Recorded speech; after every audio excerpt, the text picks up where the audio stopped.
Todos saben que la Biblia dice que la paga del pecado es muerte, ¿no? Eso es lo que dice la Biblia, la paga del pecado es muerte. Y nosotros lo podemos ver desde el principio que para Dios esto es así. Usted puede leer desde Adán y Eva y les dijo, si tú comieres del árbol, ciertamente morirás. Y nosotros nos preguntamos, pero nosotros no vemos inmediatamente una muerte física, ¿verdad? Nosotros no vemos un derramamiento de sangre cuando ellos pecan, pero ¿sabía que antes el ser humano no moría? Sino a raíz de que entró el pecado, la muerte también empezó a vivir o a ser parte de la vida del ser humano. Pero aún en ese momento, déjeme decirle que sí hubo una muerte a consecuencia de Adán y Eva. Hubo un derramamiento de sangre. ¿Usted se acuerda cuál? ¿No? El animal que mata para vestirlo. De ahí podemos ver que la paga del pecado es muerte. Y cuando usted puede ver más adelante, hay dos hermanos, hijos de Adán y Eva, que presentan una ofrenda y aún, fíjese, la ofrenda que se le ofreció a Dios, la que le agradó, era una ofrenda ¿de qué? De sangre. La ofrenda que ofreció Abel, a diferencia de Caín, fue un sacrificio que costó la vida de un animal. Y por eso tanta envidia de Caín, pero es que Abel entendió perfectamente la idea de que la paga por sus pecados era entregar la sangre de alguien. El antiguo pacto tenía el derramamiento de la sangre en todos los corderos, ¿se acuerda? Una vez al año se presentaban con su corderito, lo sacrificaban y entonces derramaban la sangre y de esa manera había una reconciliación entre el pueblo y Dios. Siempre fue así desde el Antiguo Testamento. De hecho, el sacrificio era parte esencial, o la Pascua era parte esencial del Antiguo Pacto. Ahora, hemos estado predicando de Mateo 26 durante las últimas semanas y le he dicho que exactamente estamos en el jueves de Pascua. ¿Sí lo recuerda? Estamos ahí, estamos en el clímax del Evangelio donde Jesús va a ser entregado para remisión de nuestros pecados y Él en ese jueves celebra la Pascua, que era precisamente lo que les estoy contando en este momento, en que ellos recordaban que para reconciliarse con Dios necesitaban derramar la sangre de un cordero. Vimos cómo ellos se preparaban para la Pascua. Le hablé cómo lo hacían, ¿lo recuerdan? Había 4 copas, había las hierbas amargas, había un tipo de salsa. También se cocinaba, primero llevaban a matar al cordero al templo, después regresaban, cocinaban el cordero y al final lo cenaban. Y entonces estamos en ese jueves por la noche donde ellos están celebrando la última Pascua. Sin embargo, también terminé diciéndole que así como Jesús celebró la última Pascua, Él fue el Cordero de Pascua. Porque toda la ceremonia de la Pascua apuntaba a un solo nombre, al nombre de Jesucristo. El único Cordero que iba a venir y quitar el pecado de la humanidad era Cristo. No eran los animales que se ofrecían cada año. De hecho, le leí la escritura de Hebreos donde dice, no era por la sangre de los animales que había limpieza del pecado, sino por la sangre de Cristo. Entonces, le expliqué cómo Él pudo celebrar la Pascua y después ser el Cordero de Pascua. ¿Lo recuerda? Jesús era Galileo y entonces los galileos contaban el día de la mañana a la mañana, pero los de Judea contaban la noche, el día de noche a noche. Es decir, cuando Jesús celebró el jueves por la noche, todavía era día de Pascua, porque el del amanecer al amanecer, y todavía cuando ellos lo celebraron al otro día, para ellos era la Pascua, porque era de la noche del jueves a la noche del viernes. ¿Y sabe cuándo murió Jesús? ¿Sabe que eso es trascendente? ¿Sabe la hora en la que murió Jesús?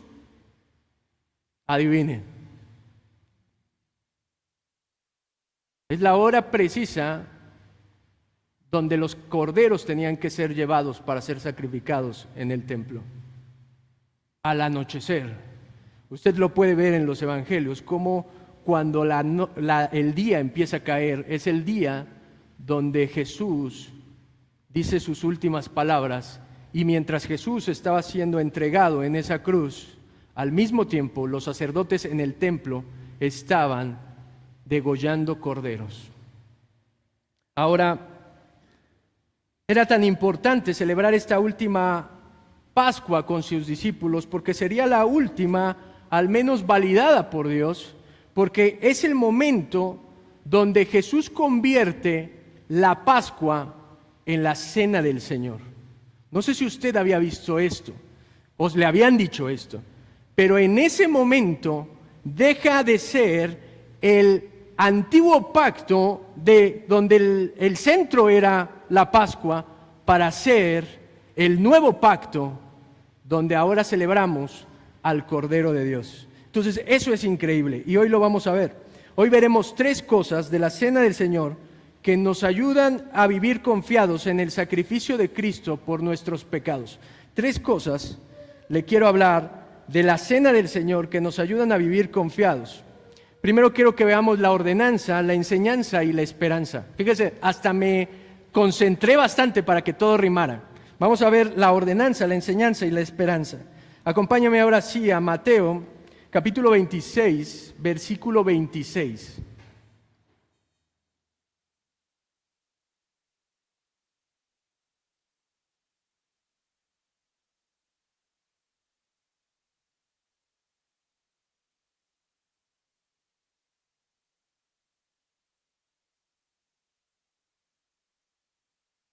Ore por mí también porque ya no me cerró el traje. El enemigo. ¿Listo? Permítame leerlo, dice, y mientras comían, tomó Jesús el pan y bendijo, y lo partió y dio a sus discípulos y dijo, tomad, comed, esto es mi cuerpo. Y tomando la copa y habiendo dado gracias, les dio diciendo, bebed de ella todos, porque esto es mi sangre del nuevo pacto, que por muchos es derramada para remisión de los pecados. Y os digo que desde ahora no beberé más el fruto de la vid hasta aquel día en que lo beba de nuevo con vosotros en el reino de mi Padre. Permítame recordarle esta secuencia, o no sé si le he hablado de la secuencia del protocolo. La Pascua que ellos celebraban, la cena de Pascua, tenía tiempos. Así como cuando usted va a un banquete y le dan la entrada, el primer tiempo, el segundo tiempo, el plato fuerte, tercera etapa, ¿cómo se llama? El tercer tiempo es el postre. ¿Sí? ¿Alguien de aquí sabe de banquetes? Pero supongamos es eso, ¿no? Bueno, yo no sé mucho. Pero así ellos tenían ciertos protocolos para realizar su ceremonia. El primero era una copa inicial. ¿Se acuerdan que les dije que eran 4 copas? Ellos primero agarraban la copa inicial y tomaban un poco de vino. El vino, no se emocione, le digo que era rebajado, una porción de uva fermentada, de jugo de uva, con 2 porciones de agua. Entonces, prácticamente eso no embriagaba a nadie. Ajá. ¿Por qué? Porque no querían que eso se profanara, esa celebración. Entonces, no intoxicaba a nadie. Simplemente era disfrutar y alegrarse. Entonces, tomaban esa copa y el segundo paso era lavarse las manos. Ellos hacían un lavado de manos porque simbolizaba que ellos iban a poder disfrutar de esa cena, de ese cordero que se había sacrificado por sus pecados con manos limpias. Eso simplemente era el simbolismo de lo que tenía que suceder en su corazón. Ellos no podían tomar esa Pascua indignamente, sino que ellos querían purificarse para ya no estar pecando en contra de Dios. Entonces ellos lavaban sus manos. Ahora recordará también que en la tradición judía no era la cena, como le dije, de la pintura de Leonardo da Vinci, que estaban ahí sentados y todo eso, sino que ellos se sentaban en el suelo. Entonces ellos no usaban zapatos como nosotros, usaban sandalias. Entonces parte de ese protocolo, cuando usted llegaba a una casa a comer de invitado, era que el siervo de esa casa o las personas pusieran a alguien a lavarle los pies, las manos y la cabeza para que usted no comiera ahí junto a la comida todo sucio. Entonces era parte de ese protocolo, lavarse las manos, y creo que aquí es donde ocurre el incidente que nos cuenta Lucas en el capítulo 22, versículo 24, y yo se lo voy a contar. Resulta que los discípulos tienen una de esas peleas que normalmente tenían al final del ministerio de Jesús. ¿Se acuerda por qué se peleaban tanto los discípulos entre ellos?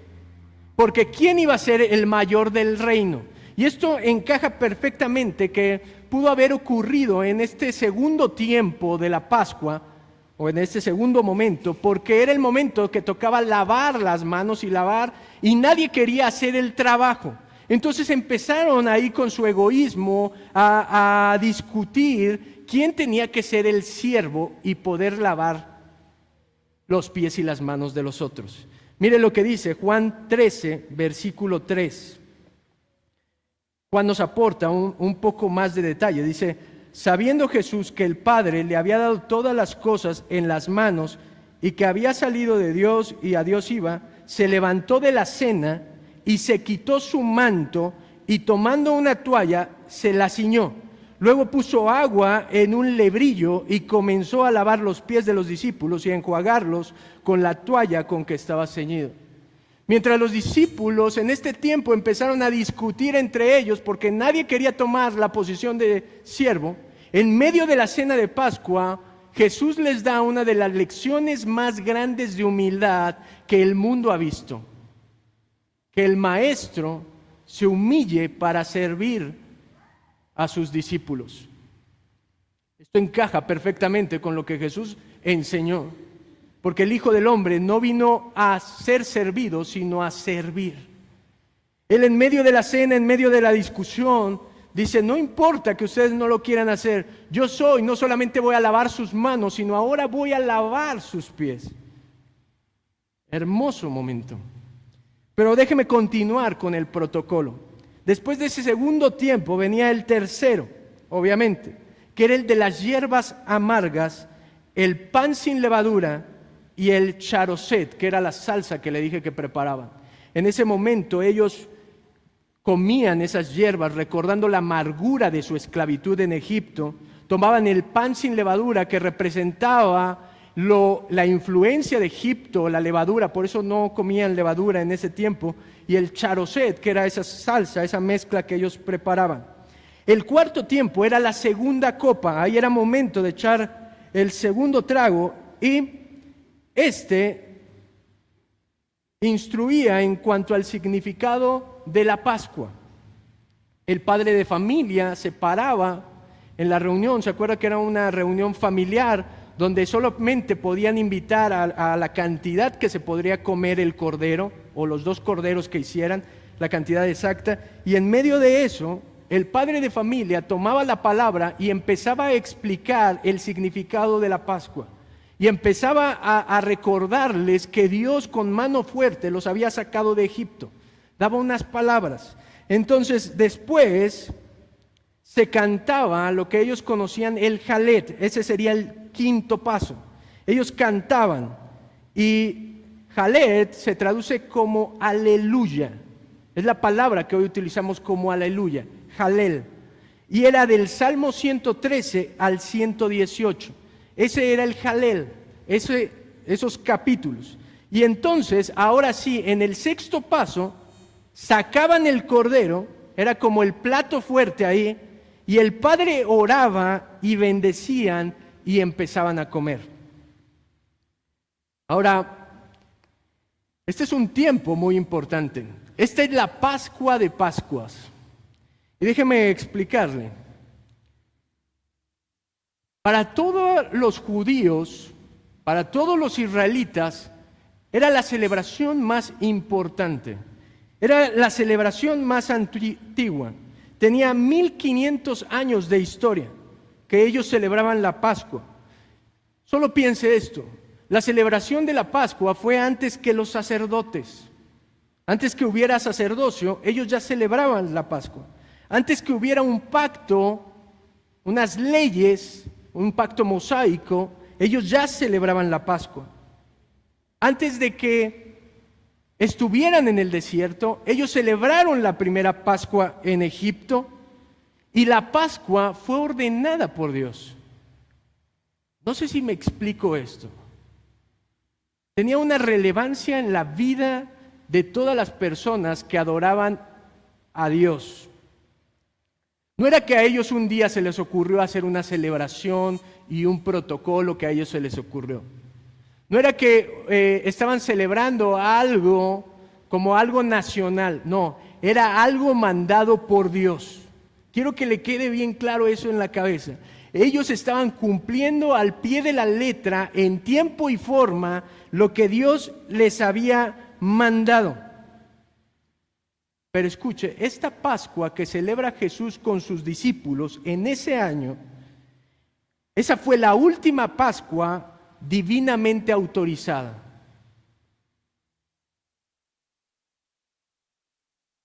No sé si me está entendiendo. Fue la última Pascua divinamente autorizada. Si Dios les mandó, Dios lo hizo, pero fue la última Pascua porque a partir de ahí empieza a circular, a verse los destellos del nuevo pacto que Dios iba a hacer con ellos, que queda sellado cuando el Espíritu Santo viene en el Pentecostés. Ahora, cualquier celebración de Pascua después de esto es obsoleto. Es obsoleto. Cualquier Pascua que se celebre como el protocolo judío es algo obsoleto. Miren, déjenme ponerle un ejemplo. ¿Cuántos crecieron en la época o les tocó la época de los vinilos? Bueno, era increíble, ¿no? Yo ponía ahí a mis carritos en el tocadiscos de aguja, los ponía ahí a dar vueltas. Y recuerdo que mi papá tenía unos discos grandes de Elvis y yo me sentía Elvis Presley. Y ahí ponía mis tocadiscos, pero creo que para mi tiempo ya era algo obsoleto, porque recuerdo que una vez, mientras jugaba con los carritos, la aguja, no le vaya a decir a mi papá, chocó contra el carrito, se rompió la aguja. Y por años estuvimos buscando la aguja para el tocadiscos. ¿Sí? ¿Sabe cuándo la encontramos? Nunca. El tocadiscos o los discos, a lo mejor si usted tiene, es algo romántico, ¿no? Era padre el tocadiscos, el vinilo, pero es algo solamente romántico ya, porque ya es obsoleto. Si a usted se le descompone el tocadisco, ya no va a encontrar piezas. Y usted se pregunta, ¿por qué ya no hacen piezas para el tocadisco si es algo tan increíble? Por la respuesta de que es obsoleto. No tiene sentido, es absurdo que las empresas se dediquen y hagan agujas y tocadiscos para algo que ya está obsoleto, porque lo nuevo es mucho mejor que lo que teníamos antes. Yo sé que ya solamente es un romanticismo, pero mire, ahora usted no necesita ir a comprar ni el tocadiscos, ni necesita ir a comprar el vinilo. Ahora usted entra a su aplicación, que empieza con Y, y pone la música que usted quiere y la tiene al instante. ¿No es mucho mejor eso? De alguna manera sí. Si alguien quiere celebrar la Pascua, sería lo mismo, como un recordatorio, algo como algo romántico, pero que ya no tiene ninguna trascendencia para su vida, porque ya ha ocurrido algo que es mucho mejor para él.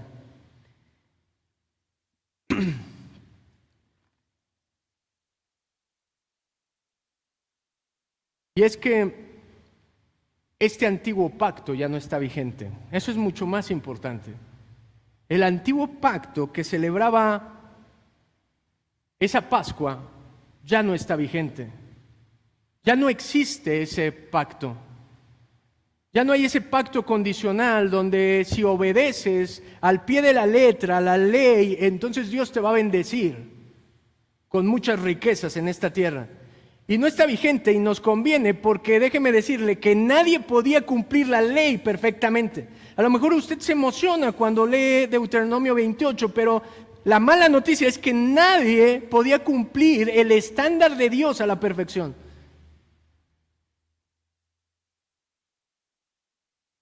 La buena noticia es que este nuevo pacto que estamos viendo aquí es incondicional. Este nuevo pacto usted no se lo gana con sus obras. No hay nada que usted pueda hacer para ganarse esto. Y mire, Jesús la celebra el fin, o podría decir el inicio del fin. Él celebra el antiguo pacto porque está a punto de llevarse a cabo el verdadero pacto de Dios con la humanidad. Termina lo antiguo para poder comenzar lo nuevo. ¿Alguna vez le han dicho que tiene que cerrar círculos? Bueno, Jesús está cerrando el círculo. Cerrando el círculo de los sacrificios de los corderos e inaugurando ese nuevo pacto donde Él es el cordero. Y ahora instruye sobre la fiesta de la Cena del Señor. Y lo primero es la ordenanza. Acompáñeme ahí al versículo 26. Dice, y mientras comían, mientras estaban ya comiendo el cordero, tomó Jesús el pan y lo bendijo y lo partió y dio a sus discípulos y dijo, tomad, comed, esto es mi cuerpo. Tomó el pan y la copa y dio gracias. De hecho, esa palabra dar gracias es la palabra que traducimos como Eucaristía. ¿Ha escuchado eso? De hecho, hay religiones que así le llaman a este momento, le llaman la Eucaristía. Y de ahí toma el nombre, por si no sabía, de la palabra dar gracias. Ahí es donde Él, como el líder de los discípulos, agarra el pan, la copa y da gracias a Dios y parte el pan. Ahora, no hay nada místico en partir el pan. ¿Ha visto los panes de los judíos? Es un pan, es plano, redondo, que ellos tienen que cortar para poder compartirlo, para poder comerlo. Y después de eso, mire, dice que toma la copa, y esa no es cualquier copa, es la copa de bendición. Es la tercera copa que ocurre aquí, y sabemos eso porque Pablo nos lo dice en 1 Corintios 10:16, y dice, es la copa de bendición con la que realizamos la cena del Señor. O sea, fue en este momento, en la tercera copa, donde Él agarra esa copa y la da a sus discípulos, y dice que después oraba y da la indicación, todos ustedes beban. Ese era el protocolo normal hasta ahí. Hasta ahí vamos bien, ¿verdad? Jesús estaba siguiendo al pie de la letra todo lo que le decía la Pascua. Él ha hecho el protocolo. Él ha dado y ha dicho, beban ahora todos, es su turno. Ahora, no sé si usted sepa que hay dos ordenanzas dadas a la iglesia. Dos mandamientos para la iglesia que la iglesia del nuevo pacto tiene que cumplir. ¿Sabe cuáles son? Número 1, la cena del Señor, y número 2, el bautismo. Por eso Jesús dice aquí, hagan esto en memoria de mí. Él está instituyendo algo para todos sus seguidores que tienen que realizar de ahí hasta que Él vuelva. Esto es el protocolo. Ahora, ese protocolo lo tenemos que hacer nosotros como iglesia, como creyentes, porque así lo mandó Jesús. Y mire, ahora quiero mostrarle la enseñanza. Cuando él agarra el pan y lo parte, dice, esto es mi cuerpo. Esto es mi cuerpo. Si todo el protocolo iba normal, aquí ocurre la sorpresa. Para ellos era una Pascua normal. Estaba ocurriendo lo que tenía que ocurrir. Pero en este momento donde Jesús dice, esto es mi cuerpo, imagínense. Era la celebración de que Dios les había mandado y de repente alguien llega y está diciendo que ese pan que partían es su cuerpo. Está transformando una celebración de 1500 años de tradición, de religión y todo, en enfocarlo a Él mismo. Es como si Jesús para ellos, para cualquier fariseo, se hubiera rasgado las vestiduras cuando escuchara eso. Porque estaba cambiando por completo el significado de lo que era la Pascua. Cuando agarra el pan, ¿qué simbolizaba? El pan sin levadura, ¿qué simbolizaba? Que ellos se deshacían de la influencia de Egipto, es decir, la libertad de Egipto. ¿Me entiende esto? Para ellos el pan era la libertad de Egipto, pero cuando Él dice, este es mi cuerpo, les enseña algo más importante que la libertad de Egipto. ¿Y sabe qué es? La libertad de su propio pecado. Mi amado, todo está apuntando a lo que Cristo hizo. Si estos hombres que eran muy meticulosos y religiosos entendían como protocolo lavarse las manos y poder comer el pan,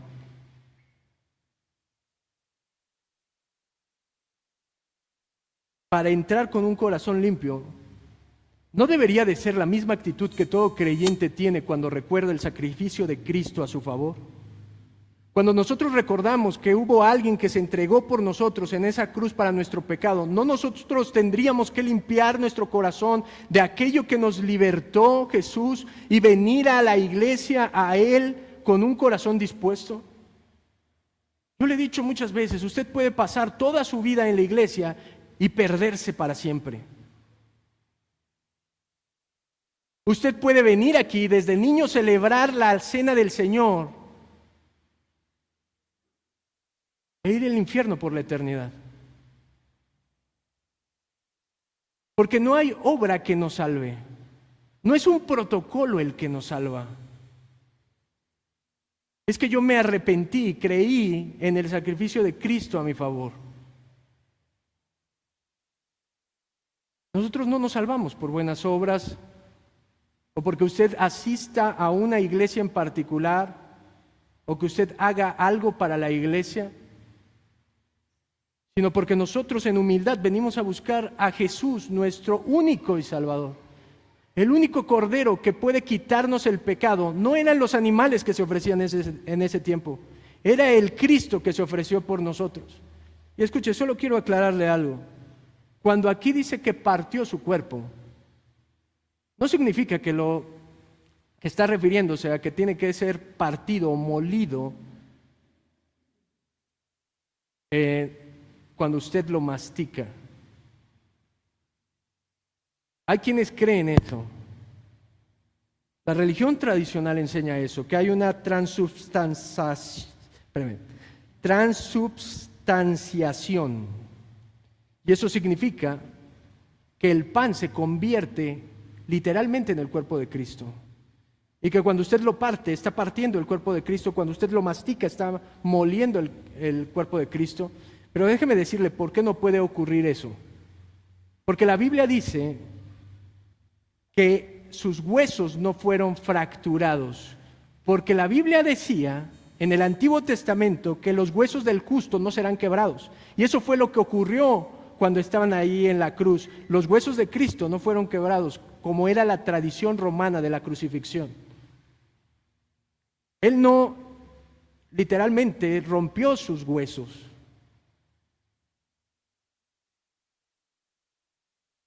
Lo partió porque el pan era muy grande. Él también dijo, yo soy la vid, y no se convirtió en una vid. Dijo, ustedes son los pámpanos, y no se refería a que literalmente fueran pámpanos, sino a una ilustración. Él estaba tratando de enseñar algo a través de lo que significaba la cena de Pascua. En otras palabras, Él les estaba dando el significado correcto de lo que era la Pascua. Que ellos en ese momento entendieran por qué Dios les había mandado ese protocolo año con año, celebración tras celebración, y que todo era resumido en el significado de lo que Él iba a hacer en esa cruz por toda la humanidad de creyentes a lo largo de la historia. Él dice, entrego mi cuerpo. ¿Se acuerda que hemos visto que Él dijo, nadie me quita la vida, sino yo la pongo? Y Él les está diciendo, yo entrego mi cuerpo por ustedes. Y quiero que hagan esto, que cada que ustedes se junten como iglesia, por eso usted no puede celebrar la cena del Señor en su cuarto solito, sino cada que nos reunimos y celebramos la cena del Señor, y cuando partimos el pan o tomamos el pan, lo que estamos recordando es que Cristo se entregó por nosotros para que nosotros fuéramos libres del pecado. Que Cristo se entregó por nosotros para que nosotros ya no viviéramos esclavos del pecado, para que nosotros ya no viviéramos en temor de, ¿a dónde iremos? Para que ni siquiera nosotros le temiéramos a la muerte.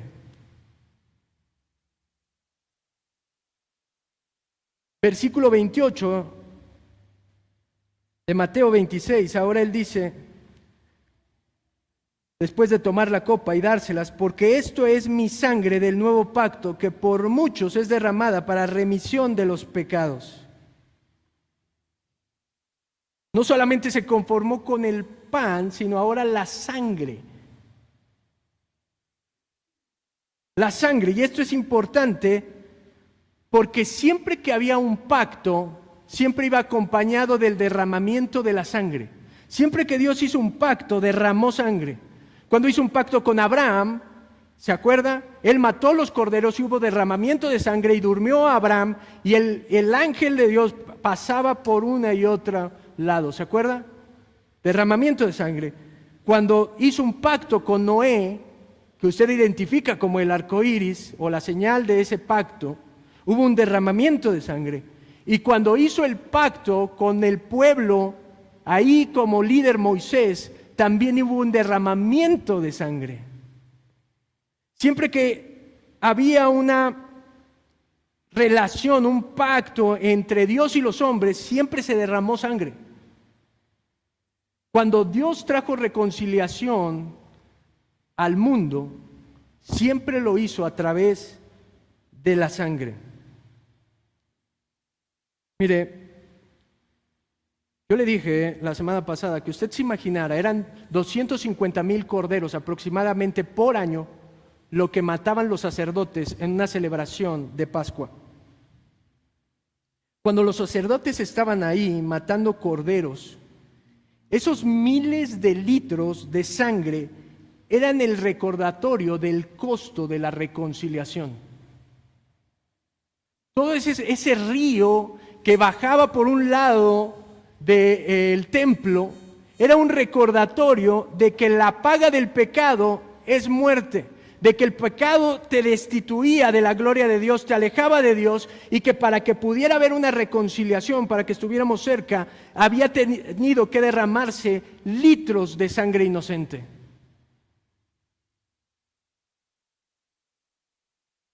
La diferencia es que ahora en esta nueva Pascua ya no era el recordatorio de que nuestros pecados iban a estar constantes en nuestra vida, sino de que nuestros pecados iban a ser limpiados para siempre.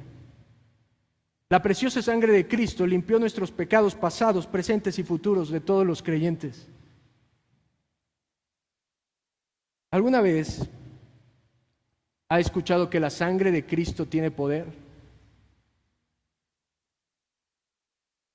Y mire, a veces, no quiero meterlo en conflicto, pero la gente utiliza mucho, los cristianos utilizan mucho esa frase.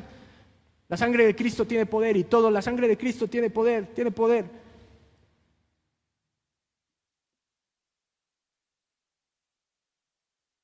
Pero en sí, ¿qué representa la sangre? Lo usan como una muletilla de que la sangre de Cristo tiene poder para todo, pero tiene poder para limpiarlo del pecado. Pero ¿por qué la sangre? ¿Por qué hace tanto énfasis en la sangre? ¿Por qué les está diciendo que recuerden la sangre? ¿Por qué tenía que haber derramamiento de sangre? ¿Qué significa la sangre?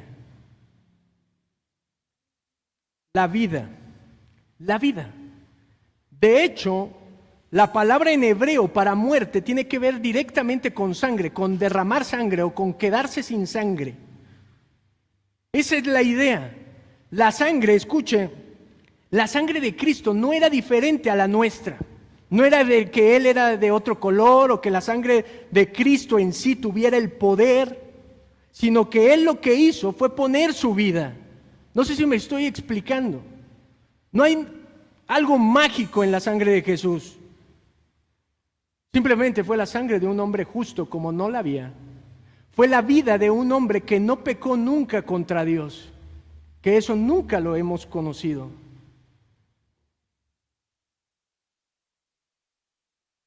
Y esa es la razón por lo que solo la sangre de Cristo podía quitar el pecado.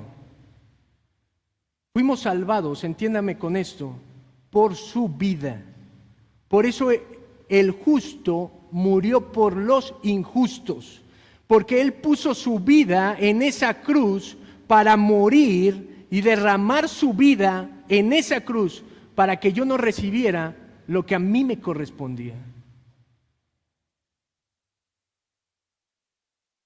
Y en medio de esto, Él instituyó esta cena del Señor para recordar ese sacrificio a nuestro favor. Por eso cuando tomamos el pan, tomamos la copa, recordamos ese sacrificio. Pero mire, quiero ver lo último. No solamente se quedó ahí, sino que ahora no solamente es una ordenanza, una enseñanza, sino una esperanza. Vea el versículo 29. Y os digo que desde ahora no beberé más de este fruto de la vida hasta aquel día en que lo beba nuevo con vosotros en el reino de mi Padre. Él dice, hagan esto, síganlo haciendo, ¿hasta cuándo? Hasta que yo vuelva.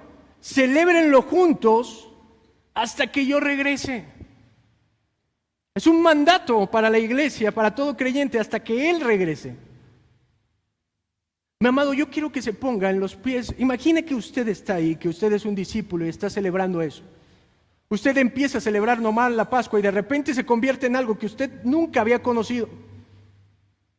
Y Él dice, este es mi cuerpo y lo voy a entregar. Esta es mi sangre y la voy a entregar por ustedes. Voy a morir por ustedes, en pocas palabras. Su rey, su salvador, su Mesías, su maestro, su amigo, es el que está diciendo eso. No es una persona ajena a usted. Es la persona por la que usted ha dejado todo y la ha seguido por 3 años. En la cual ha puesto toda su esperanza. Y que de repente le diga, ¿sabes qué? Tengo que ir a morir. Como les he dicho, se ha cumplido mi tiempo y yo soy ahora el cordero que tienen que ir y sacrificar. Sin duda, yo creo que eran sentimientos encontrados para los discípulos. Nunca habían estado tan cerca de perder a su maestro.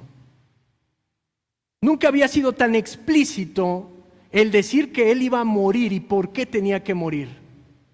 Aquí les está dando la razón, porque yo soy el Cordero, yo tengo que ir ahí para sus pecados. Y sin duda, en nuestro corazón humano y débil nos desalentaríamos. Diríamos, ¿qué sentido tiene que seguir con esto? ¿Alguna vez ha pensado eso en su cristianismo? ¿Le va mal en la vida? ¿Se decepciona de personas? ¿Le va mal en el matrimonio, en los negocios, en todo? Y usted dice, ¿qué sentido tiene seguir con esto?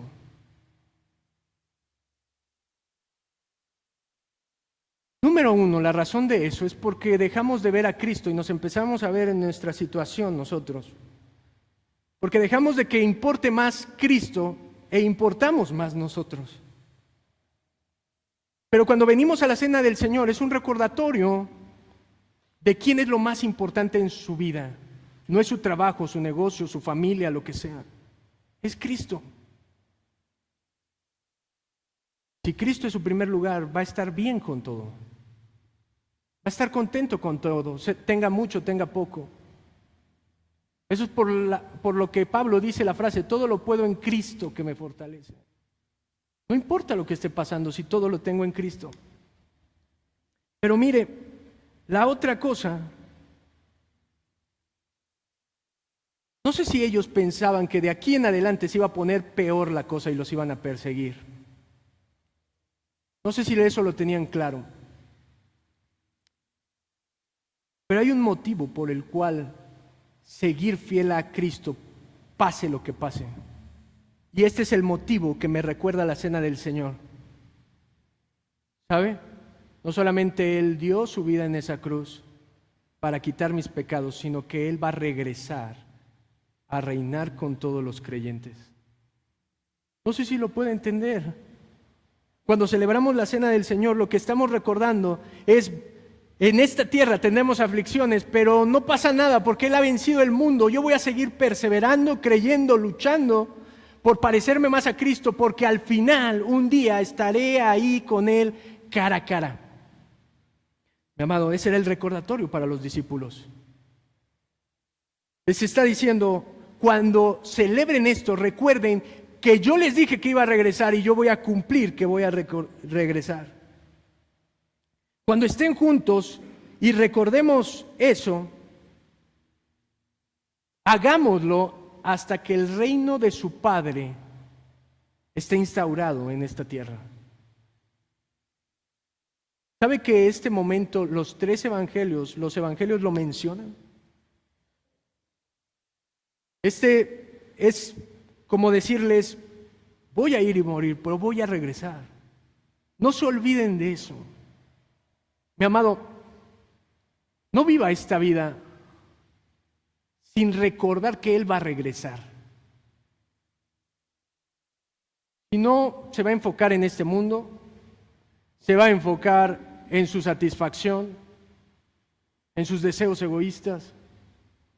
Le va a costar trabajo perseverar en las dificultades, pero cuando usted se acuerda que Él va a regresar, que el dolor se va a acabar. ¿Sabe? ¿Hay alguien aquí que no le tenga miedo a la muerte? ¿Hay alguien aquí que cuando empezó a envejecer, o empiezan a pasar los años, no sé en qué momento uno pasa esa barrera y empieza a pensar y se ve al espejo y empieza a ver que ya no era el mismo de antes?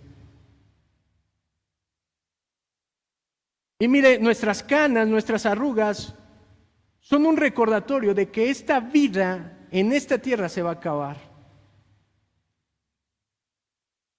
Por más que usted las tape con Just for Men, o que usted vaya al estilista, por más que las oculte, por más que se compre cremas, nuestro cuerpo se está deteriorando cada año más y más y más. Y cuando yo vengo aquí y veo la cena del Señor, me recuerda precisamente que hay una esperanza, que la muerte no es el final, sino es el principio de la vida que Cristo me prometió. Cuando yo dejo lo terrenal, el buscar lo que daba el antiguo pacto y me enfoco en el nuevo pacto es mejor. Porque es incondicional, no depende de su desempeño como creyente. Y es mucho mejor porque el nuevo pacto no le promete cosas en lo en lo terrenal. ¿Sabe qué le promete? Cosas en lo espiritual. Algo que usted no se podría ganar ni trabajando todos los días de sol a sol. Mire, en el versículo 30 termina donde ellos cantan la última porción de los salmos que ellos cantaban, que era el 117 al 118. Solo si me acompañan los chicos de la alabanza. Chicos, y ya todos son señores, ¿verdad? No le digan a mi esposa porque me va a regañar. Solo que quiero que vea esto, la riqueza de la cena del Señor. ¿Se da cuenta que la cena del Señor habla del pasado, presente y futuro? ¿Sabe que la cena del Señor engloba los 3 tiempos? Pasado, presente y futuro. Porque nuestra vida antigua, hemos sido libertados de nuestra antigua manera de vivir como esclavos del pecado. Ese es nuestro pasado. Nuestro presente ahora nos hace miembros de la iglesia de Jesucristo, nos hace parte de su cuerpo. Cuando un maestro decía, tienen que tomar mi cuerpo y mi sangre, una identificación total. Nos llamamos cristianos no porque asistimos a una iglesia, nos llamamos cristianos porque estamos identificados con Cristo. Somos seguidores de Cristo, imitamos a Cristo, ahí estamos. El presente nos recuerda y nos recuerda el futuro porque nos dice exactamente a dónde vamos a ir y dónde vamos a estar. Yo no sé si usted se emociona con esto, pero cada que usted agarra el vasito y le toma, debe de recordar que un día estará con Él celebrando esta misma celebración. Que un día estará con Él en una comida, en un banquete como nunca imaginó. ¿Le gustan las fiestas, los banquetes, comida rica? Imagínese ese día. Donde ya no haya más dolor, más muerte, más sufrimiento, más escasez. No le va a doler nada. Aquí le duele la rodilla, no le va a doler nada ese día.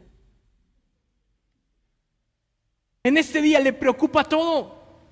Ese día no va a haber más preocupación. Va a ser la mejor celebración en la que hemos estado. Las fiestas, las bodas del Cordero. Va a ser la mejor de todas. Y lo más increíble es que esto lo vamos a hacer con nuestro Señor y Salvador. Con aquel tesoro preciado del universo que entregó su vida por nosotros.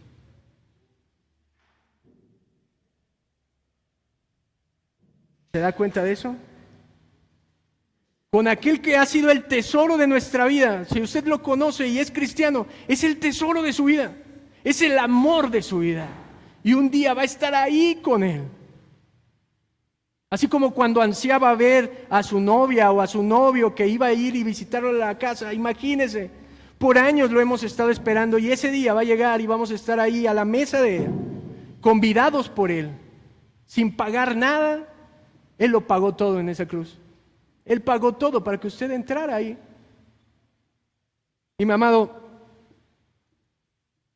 ¿no le dan ganas de vivir esta vida para Él, por Él, en obediencia a Él? Él dio todo por nosotros y nosotros a veces no somos capaces de dar nada por Él. Eso solo delata nuestra falsa conversión. Pero cuando de verdad Jesús llega a tu vida y toca tu corazón, que el Espíritu Santo hace un efecto, tu amor por Jesús no cambia, no cesa. Mi amado, es el amor de su vida. Mi amado, es su Salvador, aquel que es su amado, el que entregó su vida por usted. Si para usted es alguien ajeno que murió en una cruz, pues no es nada para usted. Pero si para usted es el amor de su vida, su amor de su vida fue colgado en un madero por usted. No por el de al lado, por usted, por mí.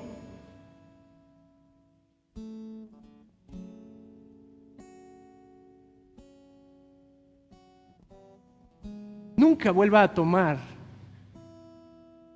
la cena como algo indigno. Te lo pido, por favor. Nunca lo haga como, una galletita y un juguito.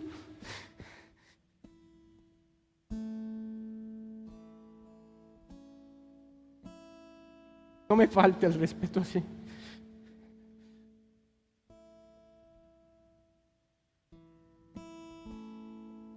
Porque al menos para mí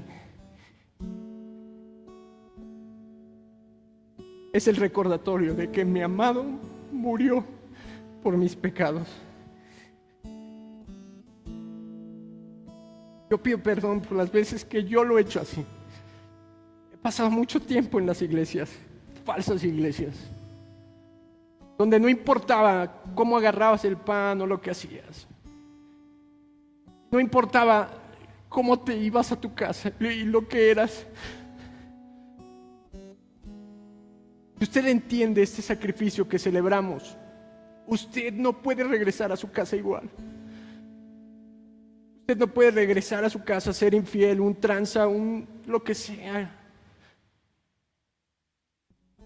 Usted entiende esto que está celebrando. No lo puede dejar, es algo que lo contriñe, que lo aprieta, que lo mantiene firme.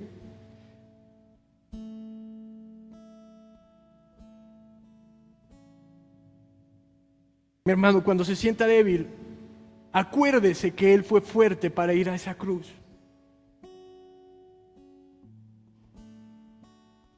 Cuando se sienta solo, acuérdese que Él lo amó tanto, que dio su vida. Cuando sienta que su vida no puede cambiar o que su entorno no puede cambiar, ¿qué importa el entorno? Él cambió su historia. Y quiero que celebremos la cena del Señor.